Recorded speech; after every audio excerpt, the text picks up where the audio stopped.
এক মানুষ আল্লাহকে ভুলে কিভাবে? প্রতি সেকেন্ড যার হাতে যার দেওয়া নিঃশ্বাস, তাকে ভুলে কিভাবে মিয়া? মাকে ভোলা যাইতে পারে, বাবাকে ভোলা যাইতে পারে, স্ত্রীকে ভুলাতে পারে, বন্ধুকে ভোলা যাইতে পারে, রবকে ভুলে কেমন? আল্লাহকে ভুলে কি? এই জন্য আল্লাহ বলছে মা গাররাকা বিরাব্বিকাল কারীম। আমার বান্দা বলো না আমার মতো দয়ালু মেহেরবান মালিক রব দিয়ে দিল।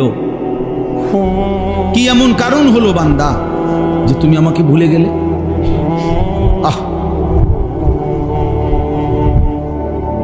আল্লাহ এজন্য ফিকির করে, কেন নামাজ পড়বে, কেন আল্লাহকে ডাকবে, একটা বার মালিকের নাম, শুধু এই ফালতু কথা, শুধু গল্প। এই কিছু বয়স্ক লোকও আছেন আপনারা, এই যে বিকালে আসরের পরে যাইয়া চা দোকানে বসে রাতের 10টা পর্যন্ত এই চা দোকানে বসে 14 গোষ্ঠীর যত বদনাম গীবত পুরা এলাকার এই বসে বসে এগুলা বদ খাসলত, আর শুধু বিড়ি খাবে, একবার খায় বন, একবার চা, একবার বুট, একবার পেঁয়াজু, একবার আলুর চপ, আর এই ফালতু গল্প গল্প গল্প। কি বলেন এগুলো? আল্লাহ তাআলা এমন সুন্দর হায়াত দিছেন এই ফাজলামি করার জন্য, এই চা দোকানে শেষ করে দেওয়ার জন্য? বলে কি পরিমাণ বয়স্ক লোক চা দোকানে বসে থাকে? বলেন বলেন, ইনসাফ করে বলেন, কি কামটা কি কাম? আপনি তাসবিহ পড়েন, আপনি সুবহানাল্লাহ পড়েন বসে বসে, একবার সুবহানাল্লাহ পড়লে উহুদ পাহাড়ের চাইতে ভারী নাকি? খোদার কসম, নবী বলছে আযমু মিন উহুদ, উহুদ পাহাড়ের চাইতে উঁচা। 8.5 কিলো লম্বা উহুদ পাহাড়। কতটা উঁচা যে মসজিদে নববীর সীমানার থেকে দাঁড়াইলে এখান থেকে প্রায় 7-8 কিলো দূরে উহুদ পাহাড়, কিন্তু স্পষ্ট কি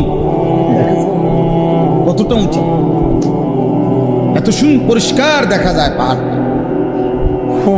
এত ভারী উহুদ পাহাড়। নবী সাল্লাল্লাহু আলাইহি সাল্লাম বলছে একবার আলহামদুলিল্লাহ পড়লে, একবার আল্লাহু আকবার পড়লে উহুদ পাহাড়ের চাইতে ভারী নেকি। 100 বার কেউ সুবহানাল্লাহ পড়লে নবীজি সাল্লাল্লাহু আলাইহি সাল্লাম বলছে 100 গোলাম আজাদ করার সওয়াব। 100 বার আলহামদুলিল্লাহ পড়লে নবীজি বলছেন 100টা ঘোড়া আল্লাহর রাস্তায় দান করার সওয়াব। 100 বার আল্লাহু আকবার পড়লে নবী সাল্লাল্লাহু আলাইহি সাল্লাম বলছেন 100 উট হজ্জের সময় মক্কার সীমানার মধ্যে কোরবানি করিলে যে সওয়াব, সেই সওয়াব।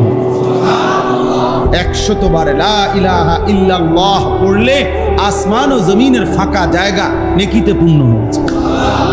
বিশুদ্ধ হাদিস। বলে সুবহানাল্লাহ, বলে আলহামদুলিল্লাহ, আল্লাহু আকবার, লা ইলাহা ইল্লাল্লাহ, আস্তাগফিরুল্লাহ, আস্তাগফিরুল্লাহ, আস্তাগফিরুল্লাহ, সাল্লাল্লাহু আলাইহি ওয়াসাল্লাম, সাল্লাল্লাহু আলাইহি ওয়াসাল্লাম। এই 6 তাসবিহ পড়ি। আমরা বললাম বুজুর্গরা বলে এই 6টা তাসবিহ সুবহানাল্লাহ, আলহামদুলিল্লাহ, আল্লাহু আকবার, লা ইলাহা ইল্লাল্লাহ, আস্তাগফিরুল্লাহ, সাল্লাল্লাহু আলাইহি ওয়াসাল্লাম। হইলনি 6টা হইছে নি? এর মধ্যে 4টা আল্লাহ তাআলার তাসবিহ, একটা আমার নিজের জন্য গুনাহ মাফ চাইলাম, একটা রাসূলুল্লাহ সাল্লাল্লাহু আলাইহি ওয়াসাল্লামের উপর দরুদ শরীফ পড়লাম। বাহ, কেমন সুন্দর হয়ে গেল বলে। দুরূদ শরীফ পড়া দরকার নেই, তো এই যে পড়লাম। গুনাহ মাফ চাওয়া দরকার নেই, তো চাইলাম। আল্লাহরে ডাকা উচিত নেই, তো ডাকলাম। কেমন সহজ হয়ে গেল না? সুবহানাল্লাহ, আলহামদুলিল্লাহ, আল্লাহু আকবার, লা ইলাহা ইল্লাল্লাহ। বুঝলে? তোর উপরে আল্লাহ নারাজ দেখে তোর মুখ দিয়ে তোর মালিকের নাম বের হয়। বদনসিব, দুর্ভাগা। ভাত খাওয়াইবো আল্লাহ তোমার, হ্যাঁ ভাত তো আল্লাহ জানোয়ারও খাওয়া, ও তার জায়গা দিবে। পেশাব পায়খানা করতে পারবা, দুনিয়া ভোগ করতে পারবা, দুনিয়া তো জানোয়ারও ভোগ। কিন্তু মালিককে ডাকার জন্য তৌফিক লাগে। কি লাগে? হ্যাঁ, এই জন্য অনেক গাদ্দার আছে, এমন শক্ত গাদ্দার, হে লড়তো না মুখ বের, হে মুখ খুলবেন। হেমন করছেন একটা বুদ্ধিমান, হ্যাঁ একটা বিরাট কিছু। আপনি ঘোড়ার ঘাস,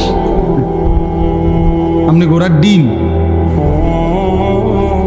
আপনি মাহরুম, আপনি বঞ্চিত, আপনি বদবখ্ত, বেটা কম বখ্ত, দুর্ভাগা। আল্লাহ আমাদেরকে হেফাজত করে। আল্লাহকে ডাকা অনেক বড় দৌলত, অনেক বড়, অনেক বড়। বুজুর্গানে দিন সরাসরি কিতাবে আছে। বুজুর্গানে দিন বলছেন আল্লাহ তাআলা কে একবার ডাকলে আল্লাহ যখন এটা কবুল করে, খোদার কসম আল্লাহ দ্বিতীয়বার ডাকার তৌফিক দেয়।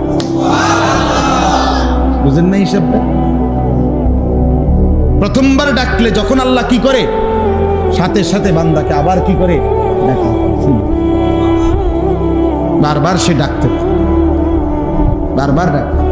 এই জন্য এক নামাজ পড়ার পরে নিয়ম হইল, আরেক নামাজ পড়ার যখন আগ্রহ জাগে তো বোঝা যায় পিছনের নামাজ আল্লাহ কবুল করছে, যেন পরের নামাজের জন্য আল্লাহ তাআলা চাহিদা, মনের আগ্রহ তৈরি করে দিছে। এই জন্য সকালের নাস্তা যখন কারো হজম হয়, তারই দুপুরের খানার চাহিদা হয়। দুপুরের খানা যখন হজম হয়, তারই রাত্রের খানার চাহিদা হয়। তাহলে বোঝা গেল রাত্রে খানার চাহিদা হয়েছে, পেটের ভোক লাগছে, মানে দুপুরের খানা হজম হয়েছে। ঠিক জোহরের নামাজ পড়তে মন চাইছে, তো এই যা প্রমাণ করে তার ফজর আল্লাহ কবুল করছে। আল্লাহ আমাদেরকে তৌফিক দান। বাকিগুলো আর ব্যাখ্যা না, শুধু তরজমা বলে। 2 নম্বর হলো ওয়া ইকামিস সালাহ, 5 ওয়াক্ত নামাজ। 5 ওয়াক্ত আল্লাহ বলছে তারাই কেবল মানুষ, যাবতীয় ব্যস্ততা যাদেরকে 5 ওয়াক্ত নামাজ ভুলায় না। এই জন্য যে নামাজ পড়ে না সে কোনো মানুষ, বেনামাজি কোনো মানুষের আইটেমে পড়ে না। ওই চতুষ্পদ জন্তুদের একটা প্রকার। চতুষ্পদ জন্তু নিচি দিয়া 4 ঠ্যাং, আর ওর 2 হাত আর 2 পা মিল্লা 4 ঠ্যাং। এই জন্য আল্লাহ তাআলা বলছে মানুষ কেবল সে আল্লাহর জিকির যে ভুলে না, ওয়া ইকামিস সালাহ, 5 ওয়াক্ত নামাজ যে ভুলে না। 3 নম্বর ওয়া ইতাইজ যাকাত, প্রত্যেক বছর হিসাব করে যাকাত আদায় করতে যে ভুলে না। এক নিঃশ্বাসে একবার, এটাই সুন্নাত, এটাই রাসূলুল্লাহ সাল্লাল্লাহু আলাইহি সাল্লামের তরিকা। আমরা যেটা পড়ি এটা সুন্নাতের খেলাফ, নিয়মের খেলাফ। এক নিঃশ্বাসে পড়ে ফেলে 8-10 বার সুবহানাল্লাহ, সুবহানাল্লাহ, সুবহানাল্লাহ, সুবহানাল্লাহ, সুবহানাল্লাহ, সুবহানাল্লাহ, সুবহানাল্লাহ। এটা কি? এখানে 2 নম্বর কথা হলো শুদ্ধ পড়তে হবে। বা এটা কলকলার হরফ, সুব বা এটা কলকলা করতে হবে। হা এটা হলকের মধ্যখান থেকে উচ্চারিত হইতে হবে। সুবহানাল্লাহ সুবহানাল্লাহ করলে হা তো উচ্চারণ হয় না, এটা অশুদ্ধ। তো ইহ জীবনও এটা তাসবিহ হবে না। হা পুরো হা উচ্চারণ আপনি পারবেন, আপনার 14 গোষ্ঠী পারবেন, পারতেন না কেন? আপনি ভাত খাইতেন পারেন, চাল খাইতেন পারেন, দুনিয়া সব করতেন পারেন, পারবেন না কেন? 100 বার পারেন। এমন কোনো হুকুম বান্দার উপরে আল্লাহ দেয় নাই যেটা বান্দা পারবে না। না পারলে এই হুকুম দিল কেন? বুঝেন নাই কথা? যদি বলেন আমার এটা পারবো না, আমি এটা পারি না, তাহলে তো বোঝা গেল আল্লাহ আমার উপরে এমন হুকুম দিছেন যে হুকুম পালন করার সামর্থ্য আমার উপরে নাই, তো এটা তো জুলুম। তা আল্লাহ তাআলা কি জুলুম করতে পারে? তো তাইলে আপনি এটা কেমনে বললেন যে আপনি পারেন না? আপনি শিখেন না, আপনি মস্ক করেন। কেউ একবার পড়লে পারবে, কেউ 100 বার পড়লে পারবে, কিন্তু পারতেই হবে, পারবে। এই জন্য এটা খেয়াল করা। হ্যাঁ,